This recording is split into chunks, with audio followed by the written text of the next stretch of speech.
Here we go.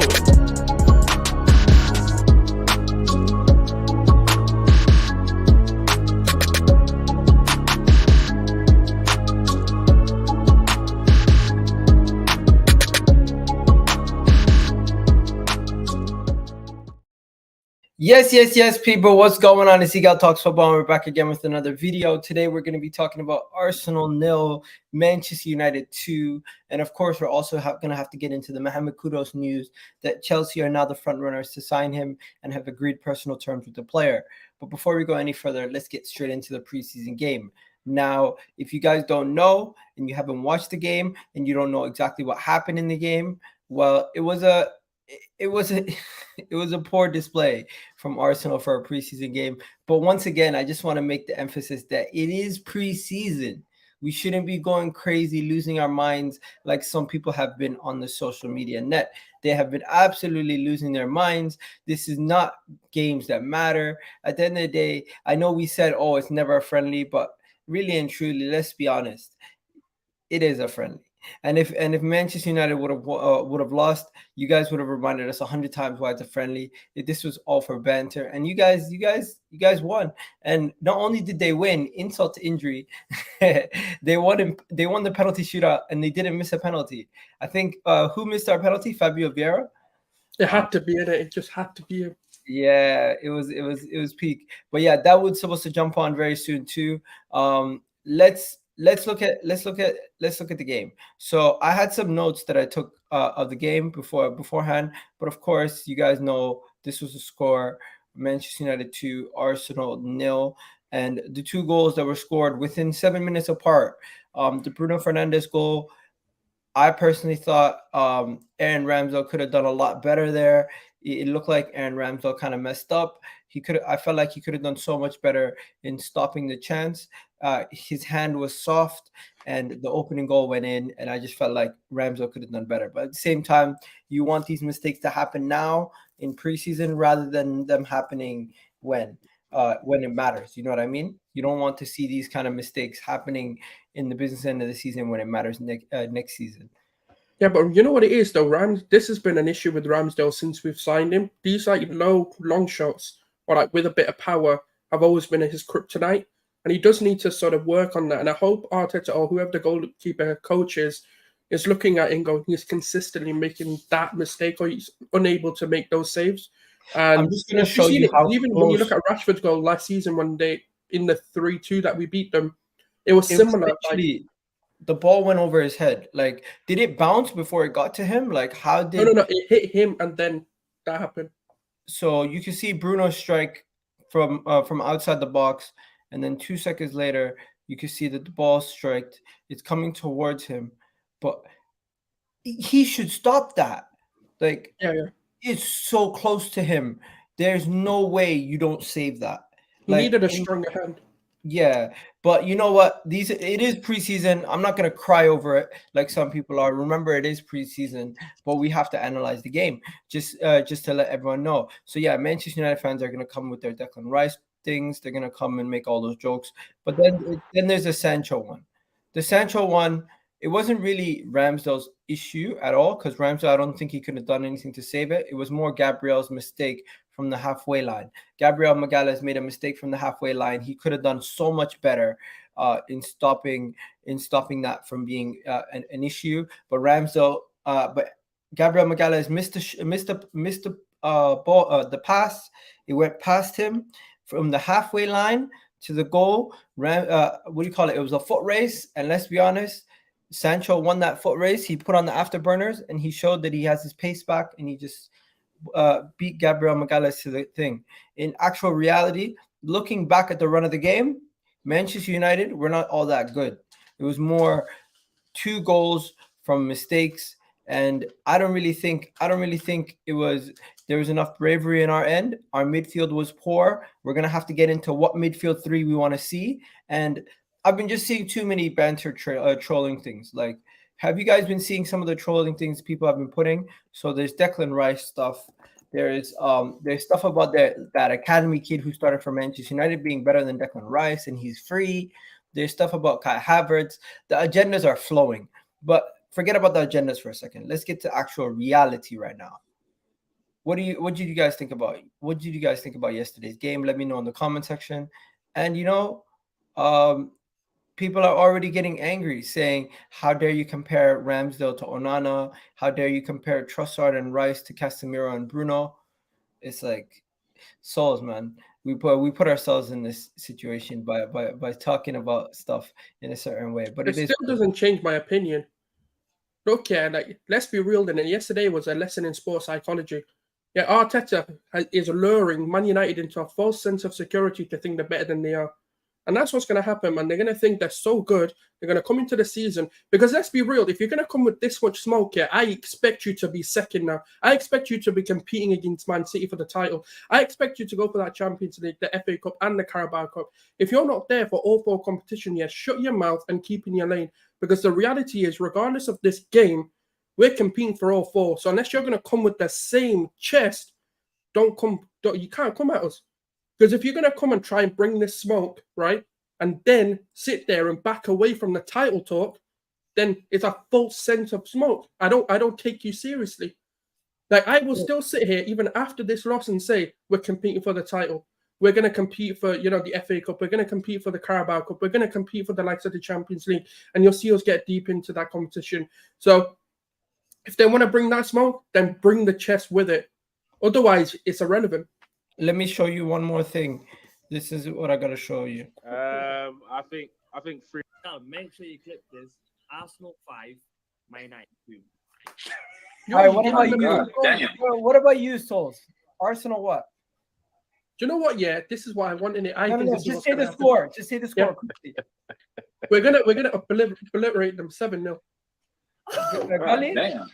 Bro, this is why people are coming for us, because we made predictions 5-0, 7-0, and bro, it didn't. Bro, it was one Arsenal fan. Like, I don't understand this whole generalization. Come to me, like, Arsenal fans didn't make that prediction. I did.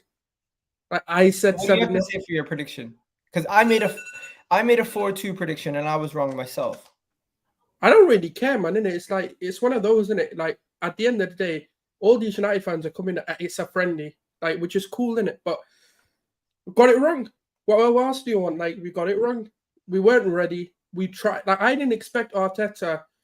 You know what? Yeah, I did. I expected Arteta to kind of experiment, but I didn't expect him to go this deep. I thought it might be Rice, Trossard, Odegaard. I'm kind of play, and I didn't expect Eddie Nketiah to play. I'll be honest with you. Like, I don't rate the guy, and I was expecting, like, put Jesus there.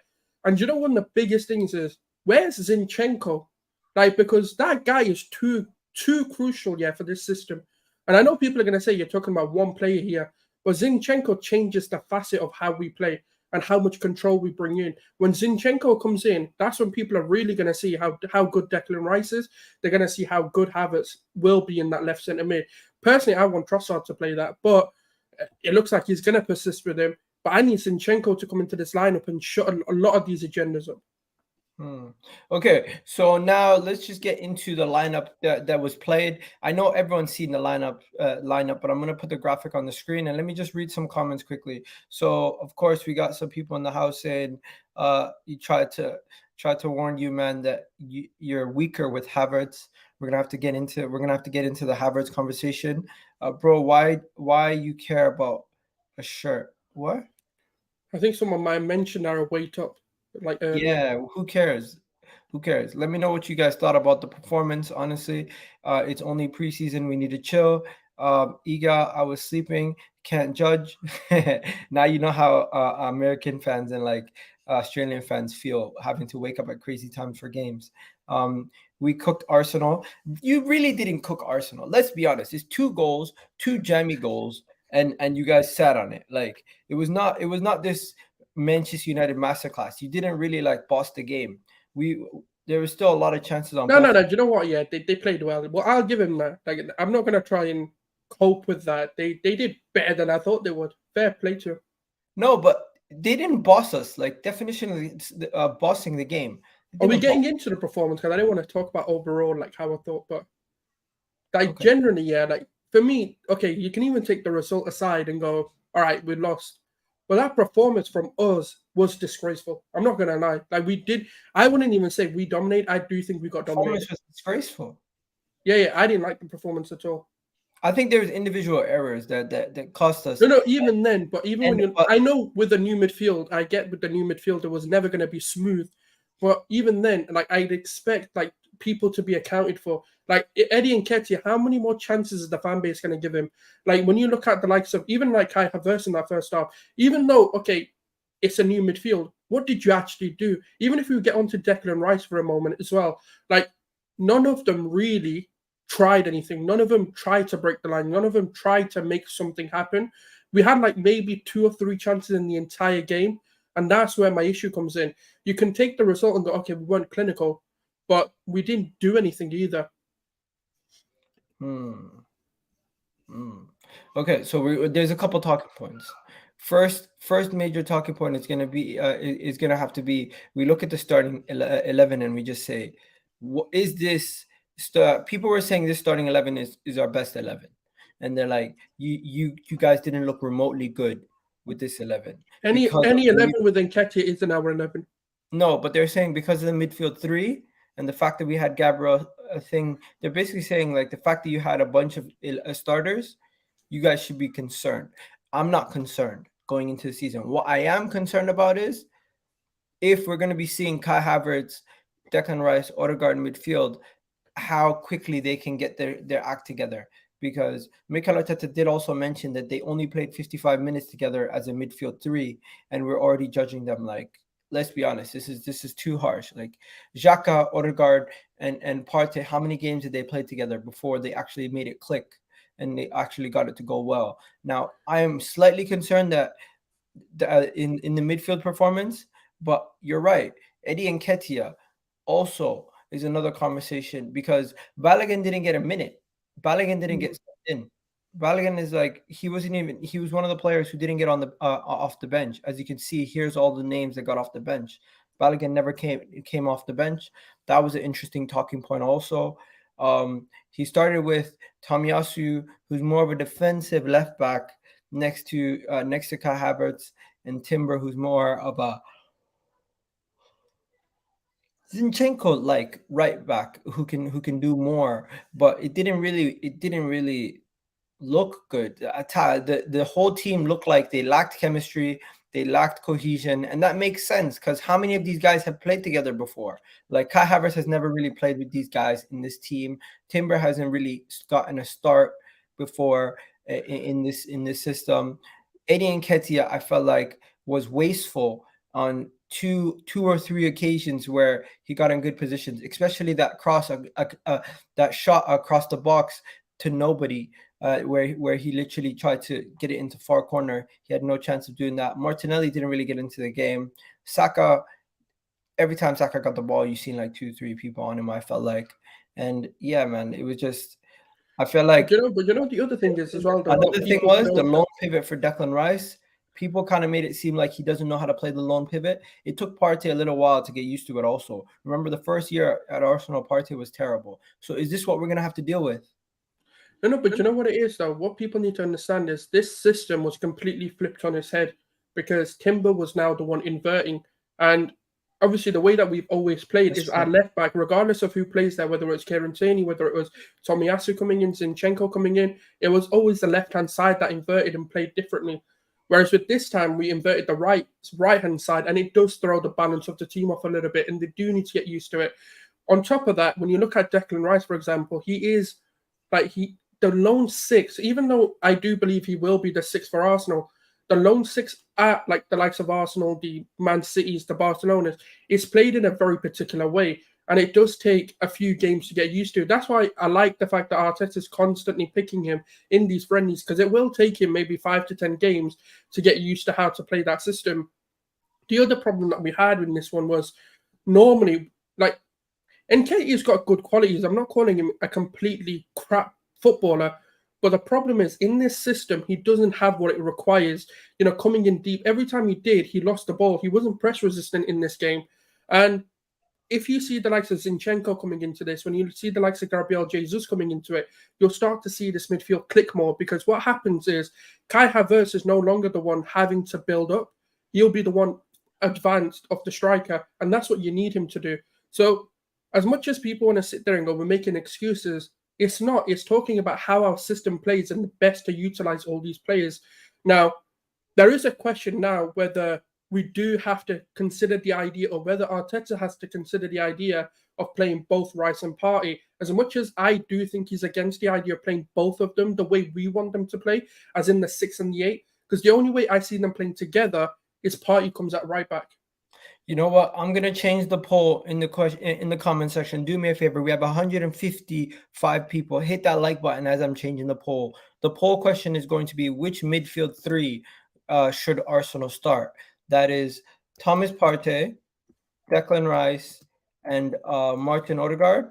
Right? That's one. Yeah, midfield Odegaard three. gets in all of them, doesn't he? Yeah, Odegaard gets in all of them. So that is one midfield three. The other one is Kai Havertz, Declan Rice, and what do you call it? Martin Odegaard. You know, some people are even saying, why don't we give Emile Smith-Rowe a run in Bro, that? he looked good. I'm So not gonna lie, he looked good when he came on. Emile Smith-Rowe. But you know what though? He's not gonna be the midfielder. He's gonna play on the left. You know, I'm telling you, Trossard's the 8. Like, I know a lot of people are against the idea, but I'm telling you, because even when ESR came on, guess who played the 8? Trossard. So I'm just gonna throw some options out there. So Declan Rice, Thomas Partey, and Martin Odegaard. That is one option for the midfield three. Let me know if you like that one. Then another one is Thomas Partey, Declan Rice. Thomas Partey, Kai Havertz, and Kai Havertz and Martin Odegaard. So Declan Rice is not starting. I think it's safe to say Declan Rice and Thomas Partey start in every team, right? There's a case to be made against the bigger teams, but I think when you play teams that you're expected to beat, we need to be more expansive. That's when the likes of Havertz, ESR, Trossard, all of them kind of come into the 8 and play 2-10 type players. But I'm talking like in these bigger games like the Uniteds, the Cities, Liverpool, to Chelsea's, etc., we might need to come to the idea that both of them have to play. But I just don't see Arteta doing it. I don't know why, but I just don't see it.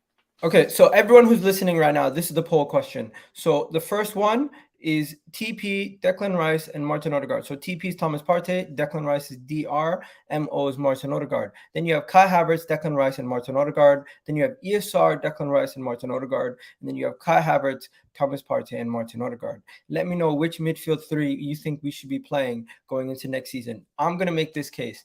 Mikel Arteta even said it himself. Arsenal have not played too many games with this midfield.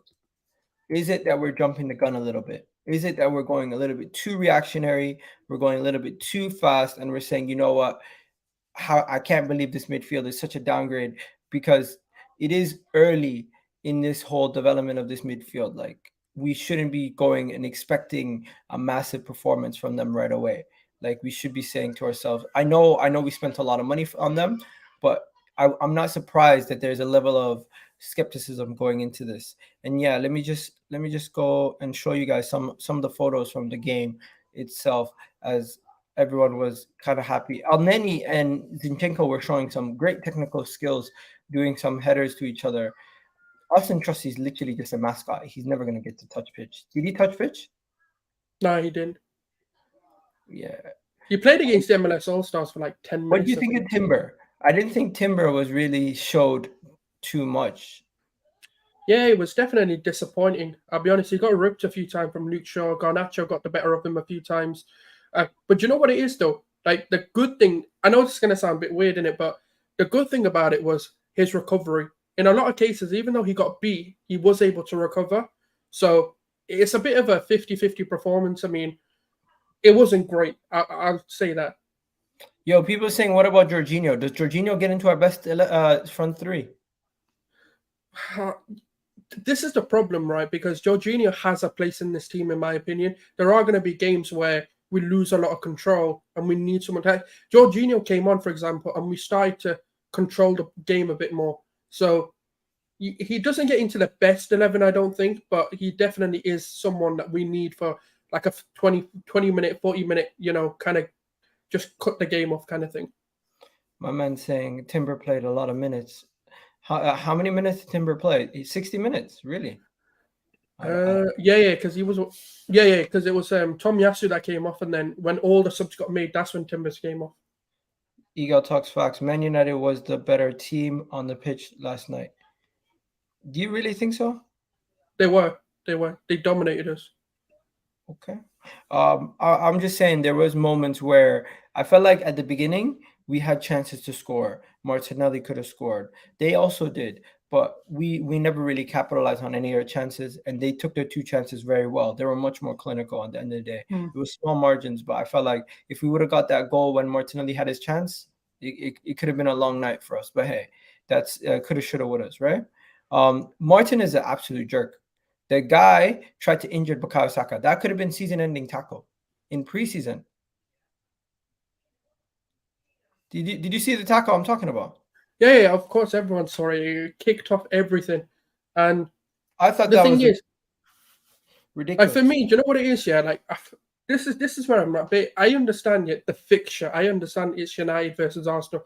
I get this fixture is never going to be friendly, but it isn't that deep. Do you know what I mean? Like none of our players went out to go in for these hard tackles. Where if it was in the league, fair enough, and like it is what it is because it means something.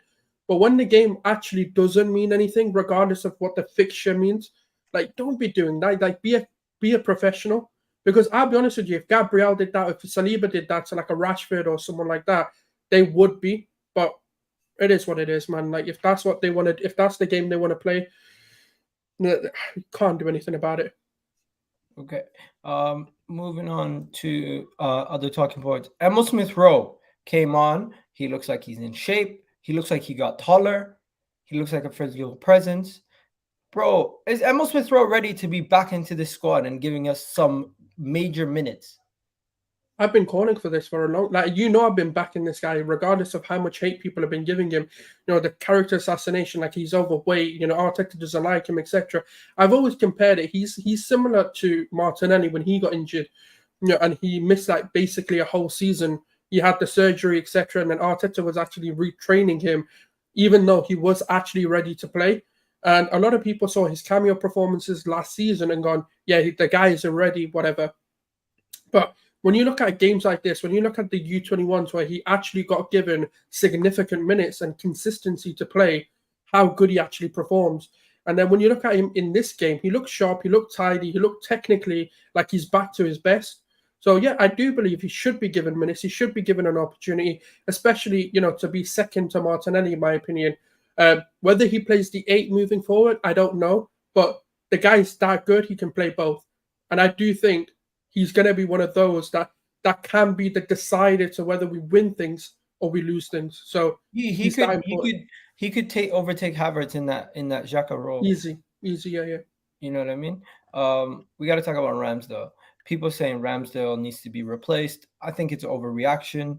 Do you think if we ever want to get to the top level, win league titles, win major honors, we have to do it without Ramsdale? Or is it just because he's still 24? People need to give him a little bit more time. Like you can't expect a 24-year-old goalkeeper to be performing at the same level as Alisson and Edison every week.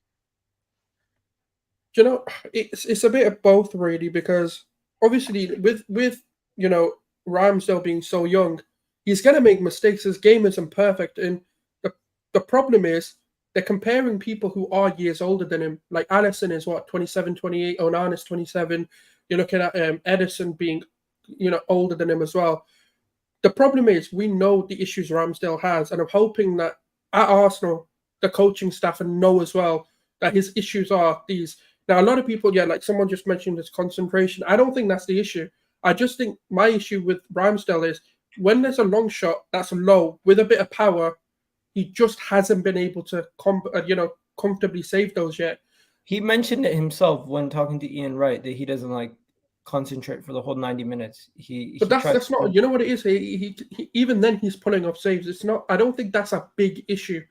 My biggest issue with him is there's a glaring error. Like there's a glaring weakness in his game which a lot of oppositions are going to target now. Long shots, low, with power, he can't do anything. Thomas Partey is going to have to be a big part of this squad as we transition to a new midfield.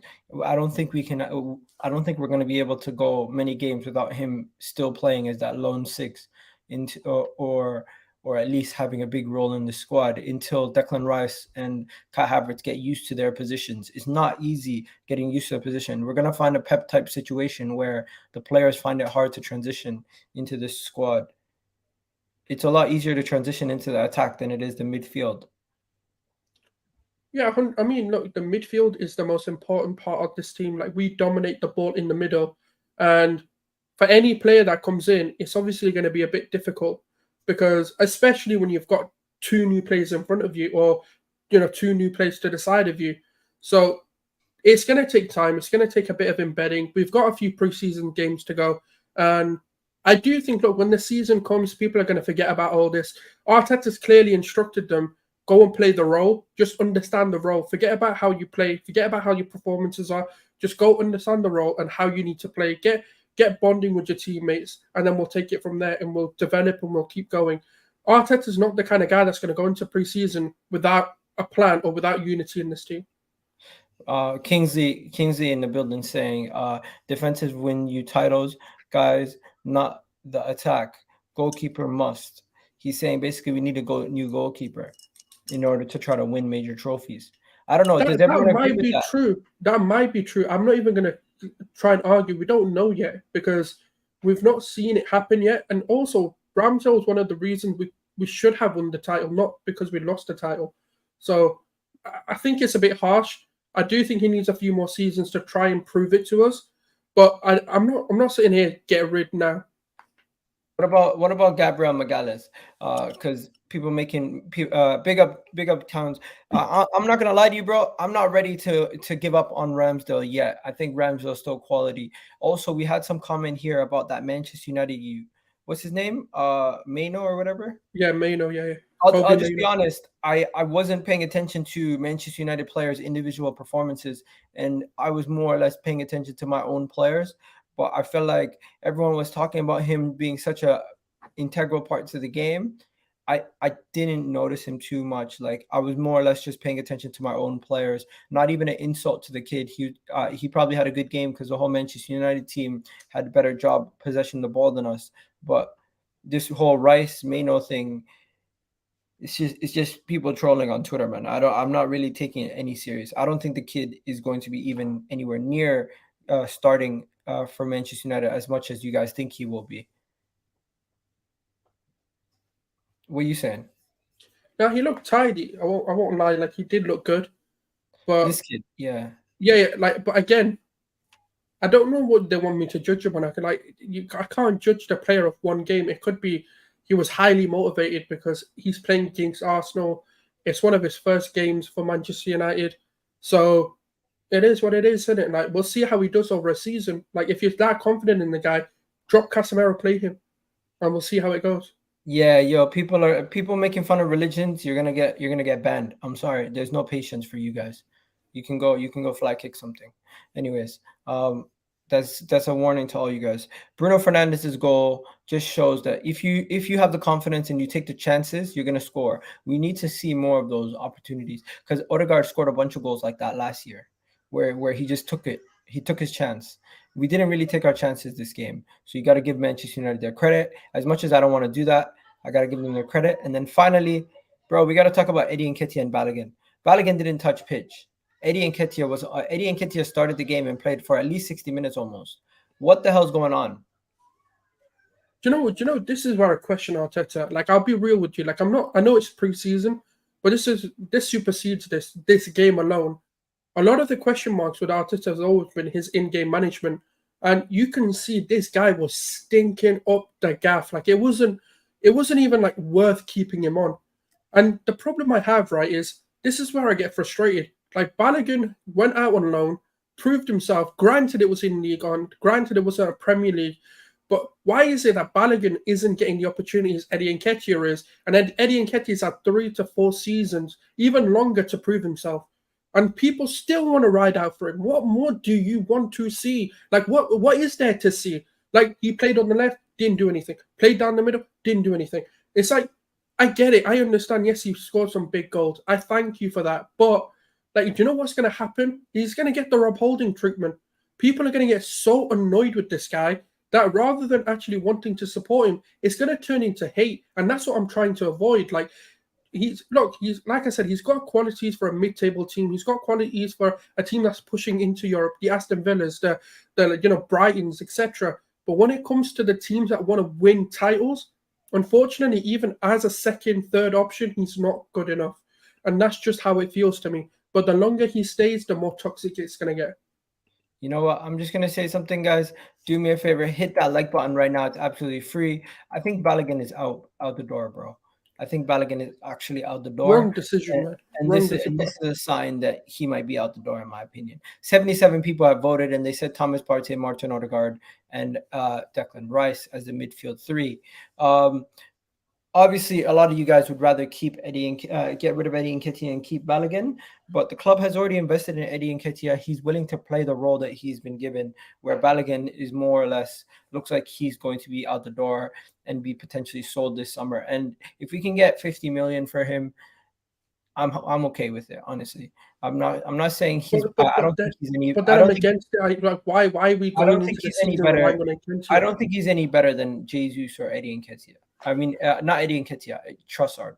I don't think he's any better than those guys. And really and truly, we've seen Mikel Arteta even be willing to play. But that's harsh though, because we've not seen Balogun play. That's just unfair. We haven't seen him play in the Premier League, but the reality is this might be an opportunity similar to how we had. So then, how come we're not pushing on Nketiah to leave? Like, I'm just being fair with it. Like, get them both gone. I don't want to see one go. If Nketiah is our second option, we're not winning the title. Okay. That's the reality of it. If Eddie Nketiah is who we have to rely on, if Jesus gets injured, kiss that Premier League goodbye. Bro, the reality is it's not Eddie Nketiah. The reality is it's actually, what do you call it? Okay, let me just explain. Balogun, for his own career, one, he wants game time. I don't think we can offer him the game time that he needs to continue his development. So one, he's going to probably want to leave on in that aspect. Number two, from the Arsenal aspect of things, if he's here to fight for his place, Mikel Arteta is an attitude guy. He checks everyone's attitude. He probably seen that Eddie Nketiah is willing to fight for his place, and Balogun might be doing a Lokonga where he's like, yo, I'm not getting game time. I'm going to just cut. So in that situation, I would assume that they know what's going on. And you don't want players in the dressing room that are disgruntled, that are not happy fighting for their place. I know he deserves a shot, and that's why I brought it up. But this is the thing. None of what you're saying adds up to what Balogun's saying, though. Like, I understand, okay, behind the scenes, it could be. This is preseason. Give him a shot. Give him an opportunity. But the reality is, if we get a £50 million offer or a £50 offer for Balogun, I'd rather take that 50 million, reinvest it into a right winger that can also, like a Mohammed Kudus, who can also tuck into striker position if need be. And it gives us that extra bit of versatility, that extra bit of squad depth, and somebody who can help us now in many different areas. Where Balogun, really and truly, he's going to be fourth or third choice at best come start of the season. But that's the reason why I start doubting whether we're going to win the league. Because let's be honest, if that 50 million gets invested and we go buy an attacker, a striker, then yeah, my opinion changes. But if Nketiah is the second choice, I'll be honest with you, I don't think we win the league. You know what? I need to stop right now. We have 236 people in the chat, and we don't even have 80 likes. I am not saying another word until we have 80 likes. What is going on, people? Hit that like button right now. It's absolutely free. It doesn't cost you a penny. And you guys are out here, and we don't even have 40 likes yet. Come on, do me that favor. Let's try to get to at least 150 likes if you guys can do me that favor before the end of the stream, right? There's a couple more topics that we got to discuss before we move on to the transfer news, and some of those topics are right here. So Mikel Arteta spoke about the game after the game, and here's some of the stuff that he spoke about, right? But before we go any further, I need to see those likes being hit, people. What are we doing? At least 80 likes. What are we doing? 63 likes. What are we doing? Souls, you know what? I'm not going to speak. You take it away. What are these guys doing? Now, get the likes up if there's, what is it, 200 people, did you say? There's 247 people and we have 64 likes. This is disgraceful. Come on, you guys come have on, an Eddie guys. Nketiah. You guys have a finishing rate of Eddie Nketiah right now. If you want a better finishing rate, you got to do better, bro. We need Haaland level finishing rates right now. What's going on? Anyways, take it away, bro. We're close. 13 more. You guys can do it. We're getting there. 10 more. 10 more. 10 more, people. You know what? I don't really like doing this, but sometimes it's necessary, because if you guys don't hit that like button, it actually doesn't help the channel. And it's like you guys are actually hurting the channel if you don't hit the like button and you're watching, because it makes YouTube think that you're not enjoying what you're actually watching. So yeah, if you're enjoying what you're watching, please do hit that like button. Support the channel. But yeah, you support Eddie. Don't diss him. Okay, you know what? Forget about Eddie. Who's a bad finisher in the Premier League on a different team? Oh, you guys are moving like Richarlison. Yeah. Random are moving like Richarlison. That's what it is. Random are moving like Richarlison. They're moving like Richarlison. They're always offside. It is what it is. You know what? I don't make fun of you guys often, but today I somewhat deserve it. It's only preseason, says my guy. You know what? It is only preseason. That's a fact. People saying Eddie must go. You know what? I'm actually a backer of Eddie Nketiah. Out of everybody on this channel, whoever comes on this channel, people always get on to me because I back Eddie Nketiah. I think Balogun and Eddie Nketiah, it's a lot closer than people actually think. But hey, maybe I'm crazy. Maybe I'm crazy. Finishing rate of Havertz actually hold. You know what? Clearly a Chelsea fan. You wanted to get that in there. Chelsea actually won 4-3, but like I seen more worrying signs than good signs, if I would be honest. Eddie's Crystal Palace level. Wow. Eddie's Crystal Palace true level. though. It is true. Like People the Brighton's there. What's a clip? What did I say that you're gonna clip? Like, I'm confused. Anyways, let's continue now, because I think we hit the mark. Oh, we're 4 away. Anyways, bro, I'm just gonna take it away. First things first. Arteta says taking time with the midfield, get up to speed, but the defeat against Manchester United shows how quickly they have gotten up to speed. Emile Smith-Rowe's cameo in my and this is what he was talking about with Emile Smith-Rowe's cameo. This was Kia's thing. Some of the talking points that he had was the physicality from Manchester United. Of course, we already mentioned that, and they almost injured some of our players. Timber's display we already spoke about. The midfield trio we already spoke about, and the striker situation we already spoke about. So it just goes to show you that we're speaking about the same things that everyone else is already talking about. This was what I found interesting. Mikel Arteta speaking about the three guys. He said on Declan Rice, Kai Havertz, and Odegaard's trio, when you play 55 times together, it will be better. It will flow better. They will understand each other better, and we will be more dominant. But things take time to glide. What is that? To glide, and we have to respect that. Oh, okay. So yeah, I think Mikel Arteta sometimes is trolling, like 55 games. Basically, if he's exaggerating in it, but yeah, the point is true. Like the more they play together, the better they'll get, and the better understanding they'll garner. Like it's not a false statement; it's just over exaggerating. 55, it is what it is. 50, bro. If he says we need to have 55 games played with these guys before we see a good team, bro, you can't think that 55 isn't literal. He's just blurted a number out. You know what I mean? Yeah, people are gonna take him too literal as for what he's saying. But yeah, this was the actual press conference himself. So another thing that he said in the press conference, he spoke about the game. He spoke about the context of the game and what he thought about the game and what he found difficult. He spoke about the physicality, how difficult they were. Manchester United were difficulty. The weather was a good lesson on the team and how difficult it is going to be in the season. Because I think it was really hot in DC. Timber's performance on whether he had any crazy no, nothing there. The midfield trio, whether we learned lessons. Oh, he spoke about Balogun. On Balogun and Eddie Nketiah's future, we'll have some options up front as well. We want to load. There some players today that didn't have any exposure, but they will the next game. So basically saying Balogun will play the next game. That's interesting, at least. Oh, he gets to play Barcelona. I like that. Balogun gets to play against Barcelona. I hope so. That's basically what he's implying at right there. But yeah, I think that's pretty much it on the game. We broke down everything on the game so far.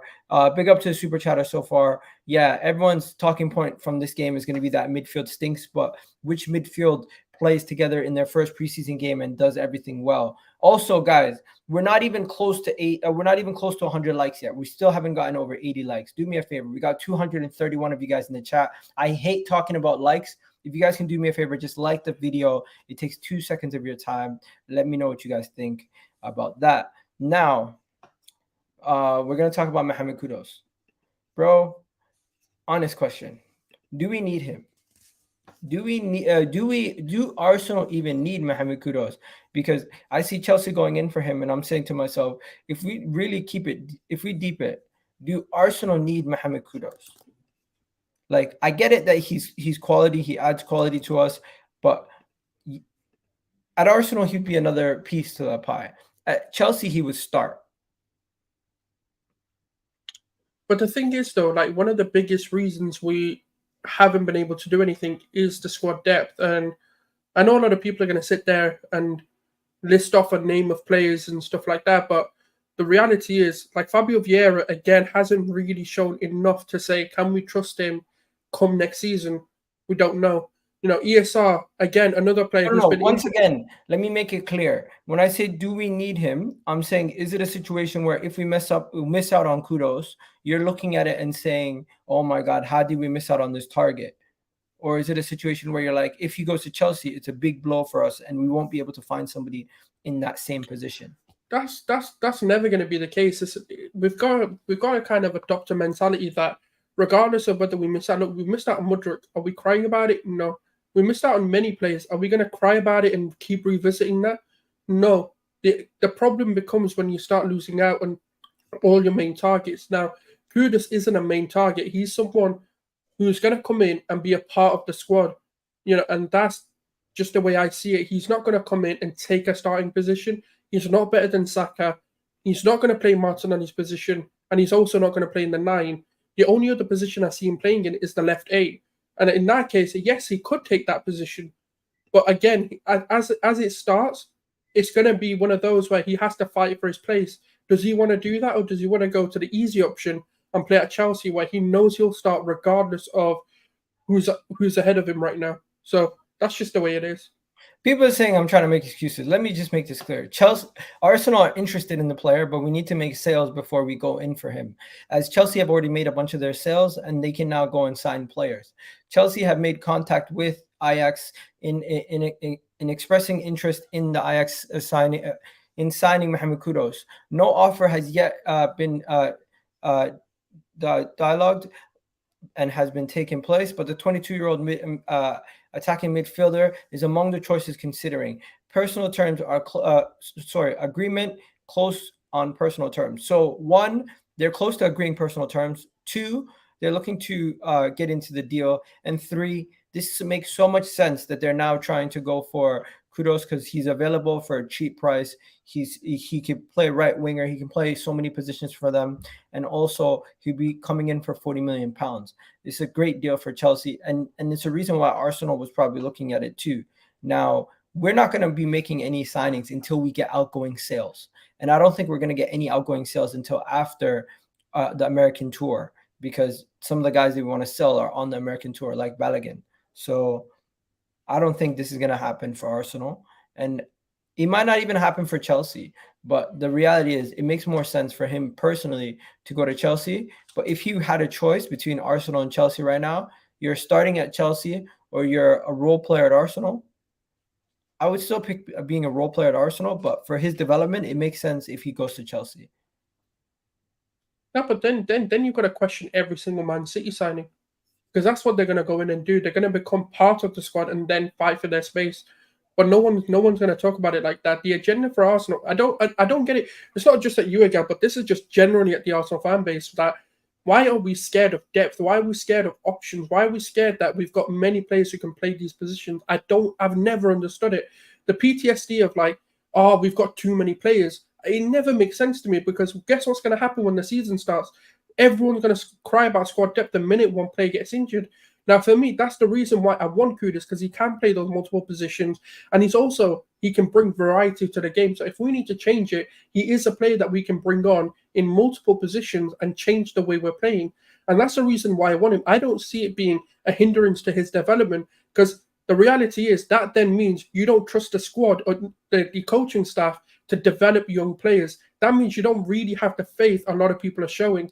And that's just how I see it. I trust Arteta. I trust our coaching staff to get the best out of Kudus, regardless of whether he plays a part role to begin with or whether he starts for us. I don't think his development gets hindered just because he's playing lesser games than he would have at Chelsea.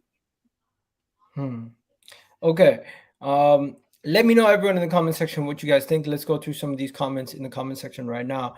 Arsenal need Melbourne and a left back backup. We have a backup left back. We have a lot of backup left backs. What are we talking about? Agreed. Talked fact, this lad. So yeah, you got a lot of people agreeing with you, my guy. People saying Saka is homegrown. We should use Trossard more. I think we're going to be using Trossard more, a lot more, and maybe even in the left 8 a lot more. Saka is getting a bit complacent. What? Do you really think that's an issue with Saka? Kudus isn't going anywhere to be a bench player. So that's a lie. If Man City come knocking, you're going to go sit on the bench. Let's be real. Brighton also want Kudus. That's interesting too. We're going to have to... That'd be a good signing for them. And this is why just go to the source and buy him in it, because everyone's going to want Kudus once he goes to Brighton in a season or two. Man said Gavardio is going to start at City. Yeah. That's obvious. Oh, why are you shocked by that? Did you see fans fighting at the game?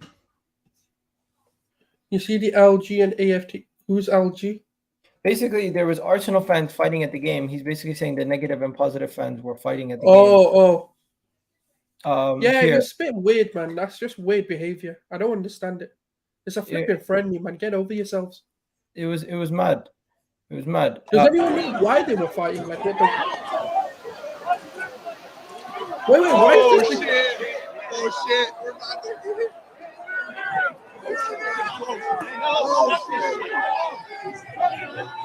Oh shit. I don't see them shooting. Oh, they actually are shooting.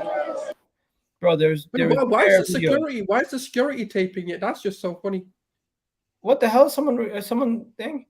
Oh, they're man. Of course they do, man. They don't give me my credit though, innit? Yeah, no, this is funny.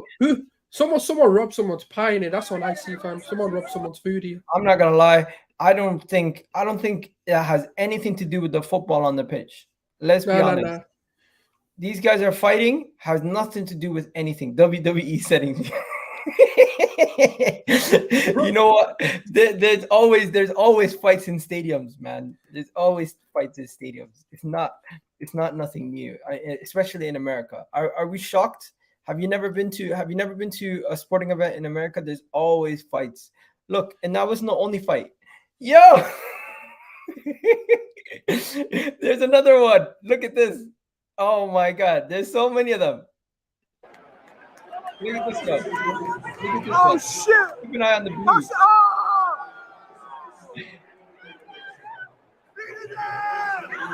He only took one hit. What the hell?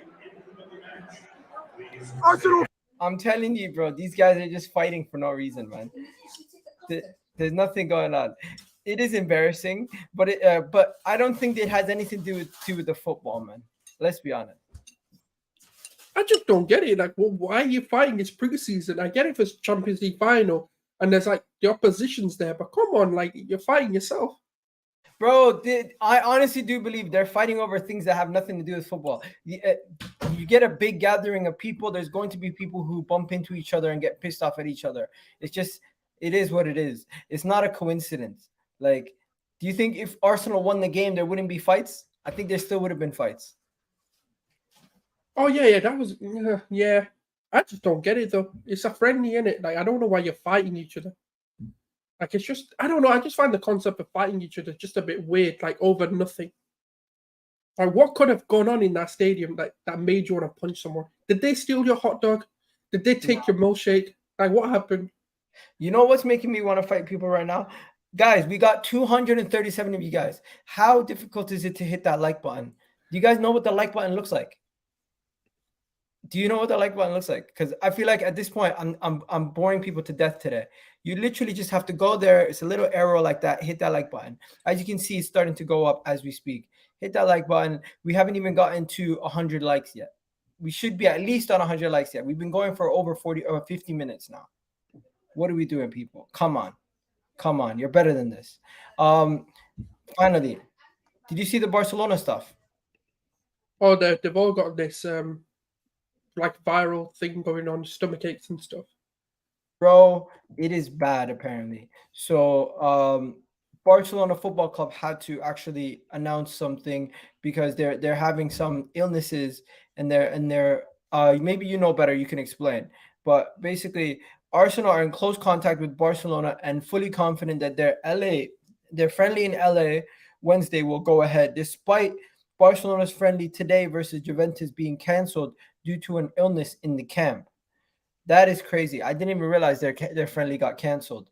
They announced, put this on their official website saying that we would like to encourage our fans to attend the game on Wednesday against Arsenal at SoFi Stadium. Both teams are in close contact, and we have the utmost confidence that our game will go ahead as planned. So they expect their game to go ahead as planned, but they've already had one game canceled today. So do you know what it is though? Like it's not one of those illnesses which or it's a concern. The problem was a lot of those players got ill pretty much on the they were meant to play yesterday and they got ill yesterday. A lot of the players got ill like the day before. So it was too soon for them to kind of continue the friendly. Whereas we played them, I think it's Thursday or Friday. I don't know how it works out in America, but I think it might be Wednesday, Thursday over there. So they've got like 5 days or so to kind of get everything in order.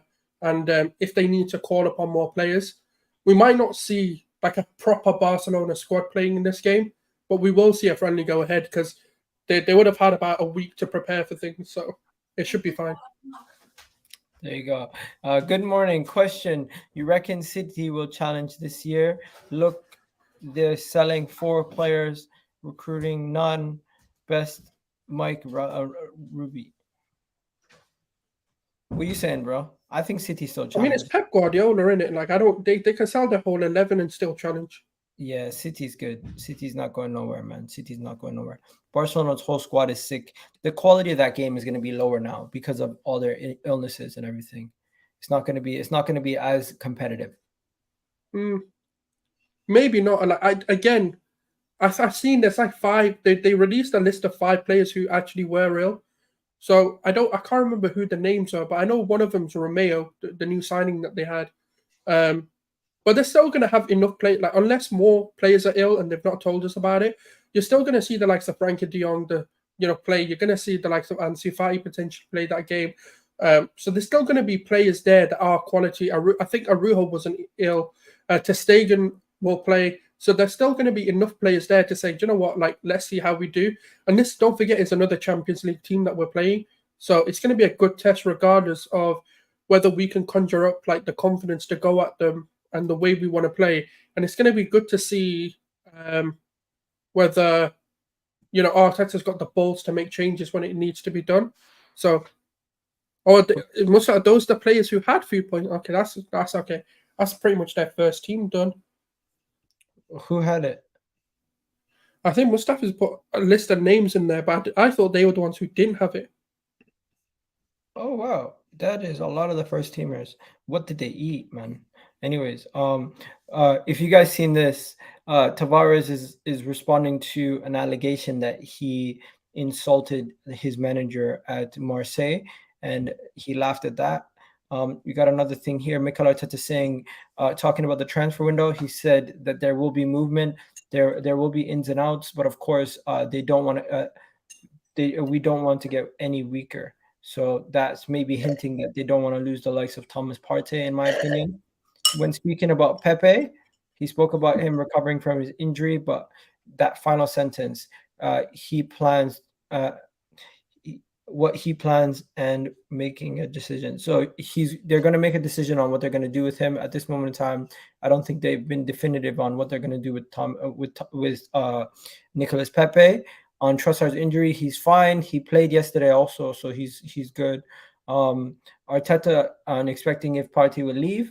No, every time I spoke to him, he wants to stay with us. For me, there is nothing there at all. So they're going to keep Thomas Partey. No issue there. Partey is in his plans. Question of a debut. What? Of a double? What? Question? Without a question of a doubt, Thomas is a super important player for us. And for me, I want him to be a part of the team. Yeah. You know what? Allow me, guys. Sometimes my learning disability kicks in and just gets me messed up with the reading. And then... Oh, ESR, man. Oh, what a beautiful human being that guy is. What did he say? Look at him. Nothing. Just look at him. Just admire it. Stop it. And then that's it, really. That's it. We've kind of gone through everything. Dawood absolutely bottled it today. Dawood absolutely bottled it. He absolutely bottled the stream today. It is what it is. Let me know, guys. Any questions? Let's go. Let's just do Q&As for the remainder of the stream. Let me know what you guys are saying. Man said pause. Yeah, big pause, bro. What I don't do that stuff, innit? I'm an adult. I don't do stuff like that. Okay. Havertz, you know what? Everyone's just going to talk about Havertz, man. Did you see all the memes and everything people were doing on Havertz yesterday? No, because I've given up on that stuff, yeah. Because when he starts bagging, I want to see these same people come out. Big up my guy. My guy says you're doing a good job presenting. Thank you. Guys, we're 2 likes away from getting to 100. Just hit that. Just get 2 likes, and then I'm done. I won't bother you guys again. I promise. Like, what is this? 2 likes. What else is there? Bro, I'm concerned about one thing. Yo, that question that came in, oh my God. I don't know if he's being serious or not. Which question? That how come Arteta never experiments with Pepe in the Xhaka role like he's doing with Havertz, who doesn't? I don't know if you're being serious, if you're trolling. Like, I don't know. The reason why he doesn't experiment with Pepe is because Pepe is not technically gifted enough to play in that position. As much as you guys don't rate Havertz, Havertz has played there previously, and it might take him a while to just get everything that Chelsea messed up in his head out of his system. Because I blame more Chelsea than I do Havertz for his poor time at Chelsea. I do hold him somewhat accountable for some of his mistakes, but really and truly, where you're at can ruin you. A change in what it is? Like, it's too early. People need to understand, right? This, like, Rice has only played two 60 minutes or something like that. No, 160 minutes, and I won like 20. Do you trust Havertz? Yeah, 100%. The guy's gonna come good, man. When it happens, yeah, I want everyone to come and apologize. You know what? I don't get it. Okay, so trusting a player because you understand the player's profile and you understand his strengths and you know that the manager can get that out of the player is copium. I don't get it. So is every signing copium? Is every justifying, like, you know, a player will come good as copium? Like, I don't get it anymore. Basically, you can have concerns because I felt like the performance overall was shocking. And it's fair to say it was shocking. Rice, Partey, Odegaard should be the midfield at this moment in time. And Odegaard, Elneny, Zinchenko won't ever play in the midfield, I don't think. So we're just gonna have to wait and see what happens. It's just some of these guys, like Jorginho, is he gonna get much game time? Probably not, unless Partey gets injured. What about Zinchenko? Is he ever gonna get game time in the midfield? Not midfield, but he basically plays midfield anyway. Are we gonna get the best of Martinelli if Eddie Nketiah is ever playing? Because Martinelli looks shocking with Eddie on the pitch. Eddie just got to go. Like, I know people are gonna sit here, but he's just not good enough. Like, we've evolved past him. What kind of role is Fabio Vieira gonna have? And are we starting to get concerned about him ghosting in all these games? Oh yeah, the thing is, like, I want to give him this season. I want to see how he does because I do think he's that kind of player that you put in the Champions League and he'll do really well. I just don't know whether he's up for the physicality of the Premier League. Like, every time there's a physical team that demands more, He doesn't seem to have it in him. And I don't think it's a physical thing. I think it's a mental thing. He mentally can't come to the idea of being physical. And that's what I think is holding him back. I felt like Trossard and Emile Smith Rowe on the pitch at the same time was the best part of the game. Oh, Smith Rowe was quality, man. He impressed. Like, don't get it twisted. I know the guy's got qualities, but he was tidy, done with clean. Fabio Vieira? Wow. Some people are done with Fabio Vieira. I'm not done with him. I think I want to see him this season because that's 2 seasons then. And he's had enough time to kind of see how the system plays and everything. But if we start to see the same problems, then yes, you have to have the conversation. Do we need to now look to get away with this guy or what happens? Oh, by the way, did you see Moussa Diaby signed for a Premier League club? I know he has, but yeah. I don't rate him that highly. I don't think I spoke about this. Moussa Diaby, we've been linked to him for so many years. He basically made the same move as Leon Bailey. Honestly, I don't know if he's going to work out. How do you think he's going to do? That's what I think. I think there's going to be a lot of expectations and he's going to underwhelm. Now, I'm not saying the play is not good. I just don't. There's certain players who are just not made for the Premier League. And I think he's going to be one of them. Yeah, I agree, man. I think it's the exact same situation as what do you call it? Players making a move to the Premier League at a lesser club and then realizing that the quality around them is not that high. And if they're not the kind of player who can take the game by the scruff of the neck by themselves, like, I don't know, Alan Saint-Maximin at Newcastle, he's going to struggle. But Alan Saint-Maximin is in a better team right now and he can't get game time. It's weird. Yeah, but even Maximin ain't that good. Would you say Diaby is better than a talisman like Wilfred Zaha? That's tough because obviously Zaha's more veteran and he's had more experience. We've seen more of him. So yeah, I can't say yeah. Because like Zaha's been doing it in the Premier League, and so it's a bit different. Tavares and Lokonga are so much money we made towards a decent sale for a striker. I'm not going to lie to you. Who's going to buy Lokonga and Tavares for any good money? Yeah, you're probably going to look at 20 million at most for both. Yeah, like Zaha's clear. Yeah, I agree. Pepe is better than ASM. Yeah, Pepe is better than ASM, but guess what? Pepe in this team can't get a game. Olise is a good alternative to Moussa Caicedo. I prefer Olise. I'm not saying he is better, but that's my preference. Olise is a good alternative. People saying Lokonga, Bamba Lokonga, shit. Eddie Nketiah is so selfish. It's frustrating to watch. Do you think he could have done better there? People saying thank you for the Kai Havertz money, bro. Lewis, I see how it is, bro. Welcome.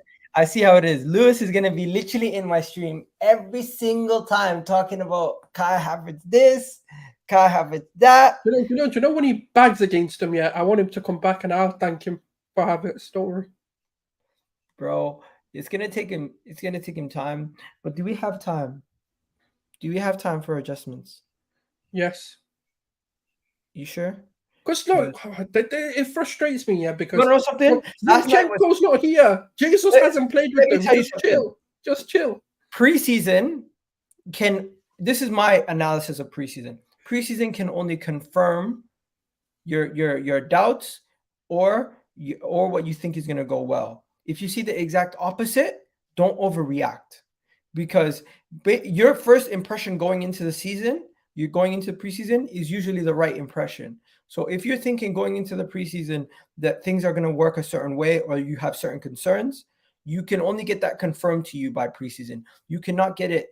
You cannot come out of this preseason and say to yourself, oh, I always knew Kai Havertz was a bad signing, or, oh, I always knew Kai Havertz was a good signing. Really and truly, all it can do is reaffirm your stance slightly. It's not going to tell you this is what's going to happen when the season starts. I disagree to some extent, because in preseason you don't like. Can you say we've seen the starting 11 play? No. So there we go. Like, because the thing is, I know people are going to say, but you've seen good players play, Bob. But when Zinchenko comes in, you'll see a difference. When Jesus also plays I'm waffling, bro. Let me explain myself again. Preseason is to confirm how you feel about certain players and how they might work together as a unit. But until you actually see it happening in the season, you won't actually be able to confirm your thesis. Preseason is basically to make your thesis. The rest of the essay is going to be you're going to get the rest of the information from the regular season, like your body paragraphs for the essay. But you can make your thesis at this moment in time. You can figure out what you think about the player, but you won't know if that is accurate until the season starts. Because how many times have we seen guys go into preseason like just for fitness and just to get themselves ready? Like Manchester United looked ready. That was what was worrying to me. Manchester United looked more ready than us.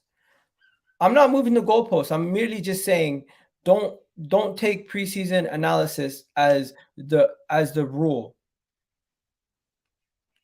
Yeah, because look at for example, Erling Haaland. Yeah, when he played in the Community Shield, when he played in a few friendlies before the season started, everyone was like, this guy's missing sitters. What did he do the very first game? Score a hat-trick. Yeah. So it's like you've got. And then Darwin Núñez is the opposite. He killed it in preseason, and he couldn't do nothing at the beginning of the season. So yeah, like I'm not saying preseason doesn't mean anything, because it does. Like there is a facet of it. Like you've got to be ready to go on how you mean to go on, but at the same time, when the season starts, it's very different, because Arteta isn't going to say we're experimenting. Arteta's going to be like, now play the system, and it's going to be very different because all your starting players are going to play. Given that there's no injuries, before that, you're not gonna see like Karl Heinz play. You're not gonna see like Austin Trusty get minutes. You're not gonna see experiments. You're gonna see Zinchenko straight in. You're gonna see Gabriel Jesus straight in, Saka, Martinelli, and then whatever the midfield may be. You're not gonna see like an experimented 11 and then changes to that 11. So yes, it's a bit of both, but it is what it is. I know narratives have to. The honest truth. If you have negative opinions about the players, preseason can support that. 100%, yeah. It can support your negative opinions of a player. But at the same time, it doesn't confirm that your opinion is accurate until you actually see them play consistently in the regular season with the best players. Like, for example, Eddie Nketiah. Everyone going into last season was saying he's terrible. He's not going to do nothing. He's not. Gabriel Jesus gets injured. We're finished. Eddie Nketiah held us down until we brought Trossard in. As much as you don't want to say he didn't, he did bag 2 goals versus Manchester United. He did well. Don't get it twisted. But he literally had a song made for him. He had a moment where Arsenal fans were like, you know what? He's a serviceable backup. There was a moment in time where he made us believe that he was a serviceable backup. Even in the regular season, you can get fooled. There's moments like Linsanity type stuff can happen. Almiron becoming one of the best right wingers in world football for a couple weeks. That was mental. That's mental. You can't believe that. If your eyes are telling you Almiron's one of the best right wingers in world football for a couple weeks, that's crazy to me. But he did that. These things can happen. It's like, let's not get overreactionary. Let's not go crazy. It's just preseason.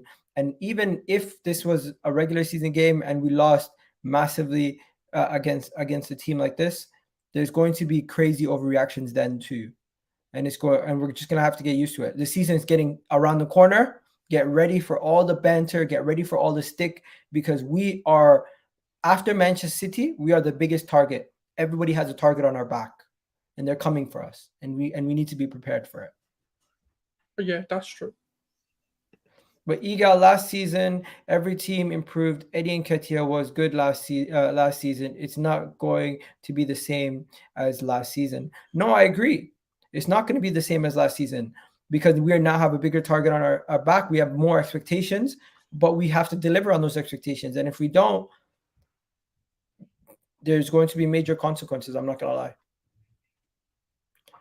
But everyone here can agree that they believe Arsenal are good enough to challenge and we can compete. Right? Yeah, I mean, I knew this was going to happen. I don't know why people are laughing. What's so funny? What did I say? Gabriel and the Bozo moments again. You know what? I want him Bozo moments in preseason. Just get them out. We know he has them. Let him be a Bozo in preseason, so when the regular season starts, he's normal. Yeah, exactly. Like, we all admit it, he does have them moments. Like, no one's hiding that. But Skills is saying losing to Manchester United is unacceptable. But bro, did they get 3 points? No, it's not about that. It is. I don't care. It's not a friendly to me. But it is preseason at the same time. Like, you can still be disappointed with the team. Like, I'm disappointed at the performance. It is a disappointing performance. We'll give you that. But hey, it is what it is, guys. I'm going to wrap it up here. I'm going to go on Never a Foul, literally get grilled for an hour. And then I'm going to be on Saeed's channel at 3 o'clock, going to get grilled for another hour. Then I'm going to be back on Vibes from the 6 at 8 o'clock. Then I'm going to get grilled for a third time. It's going to be absolutely a day where Arsenal just gets trolled. And it is what it is. But yeah, Igal, you sound like a FIFA expert. What? You said your co-host sound like a FIFA. Your co-host. Yeah, he's the man. He's the man. He's the man. You don't know him? Come on. Anyways, Mark, United did well. You guys scored. You know how Lampard said in his interview, you scored a jammy goal, a free kick. You guys did well. But anyways, I'm out of here, people. You guys have yourselves a wonderful day. Catch you guys on the flip side. I'll be back again at 8 o'clock on this channel. I'll be on Never a Foul right now, and then I'll be on Saeed's channel at 3 o'clock. Busy day for me today. I'll catch you guys on the flip side. We're out of here, people. Peace. Love for the love, people. And also, don't forget to hit that like button. What are we doing?